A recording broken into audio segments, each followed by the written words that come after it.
So yun mga kalamlam. So may nag-request na naman sa atin mga kalamlam no, na paano daw mag timing ng Fujitsu. Ayan.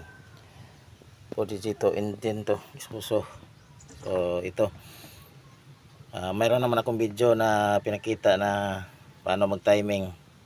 Pero ulitin ko, ipapakita ko ulit kasi mayroong nag-message sa atin. So pasensya na hindi tayo nag-answer sa inyo na nag-message kayo, kaya ipakikita ko lang sa inyo ulit ito. Yan idol. So itong nag-request ito, may unit kasi siyang ganito. Fujitsu ang engine. So beginners pa siya na mekaniko daw. So pagbigyan na natin kahit basic lang ito. Marami namang nagtuturo nito pero pagbigyan na natin para makita sa idol. So ito idol, ito ang kanyang timing. Yan. Yan.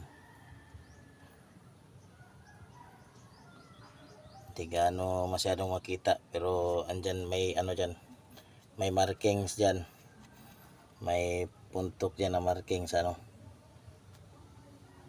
Sa yan o. Kita mo yan yan. Yan at may ito. May gatla yan o. Tapos may ano dyan sa tumoy niyan. Ano bang tawag dyan? Sa unahan yan. May ano yan. May puntok rin yan. At saka may guhit yan yan. Kita na yan. Yan may tapat. Ito sa crankshaft gear nya. Tapos dito walang markings to sa kanyang camshaft. Walang markings na makikita dito. Ito lang ang makikita mo doon. May butas dyan na sa ilalim may thread. Kaya nilagyan ko ito ng bolt para hindi magagalaw. At marami itong hindi yan. Ito kasi lagayan ng bolt sa cover. Yan. Ito kinuha ko. Yan. So ito lang ang guide. Itong may butas na maliit. Yan, magtapat yan. Yan. Diyan sa malaki 12 mm tong ulo ng bolt. Sa ilalim may thread yan. Ayan o. Kailangan nakatapat siya. At lagyan mo na yung bolt para hindi siya magagalaw-galaw. Yan. Tapat yan sa may butas na maliit. At saka dito naman sa ano niya, sa injection pump. Ito lang butas na yan o. Yan.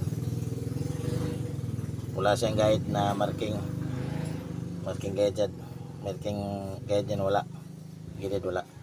Ito lang yung butas niya. Yan. May ano yan, may thread dyan sa ilalim. Yan. Yan po na. Yan. Ano mo lang yan. Pasok mo lang yan dyan. Saka higpitan mo para hindi mahulog. Para hindi makagalaw-galaw itong gear na to sa kanyang injection pump. Yan lang idol. So sana makatulong kahit mga basic lang ito. Marami namang nagtuturo dito pero pinagbigyan kita kasi nag-message ka sa akin. Yan lang. Yan. So okay na idol.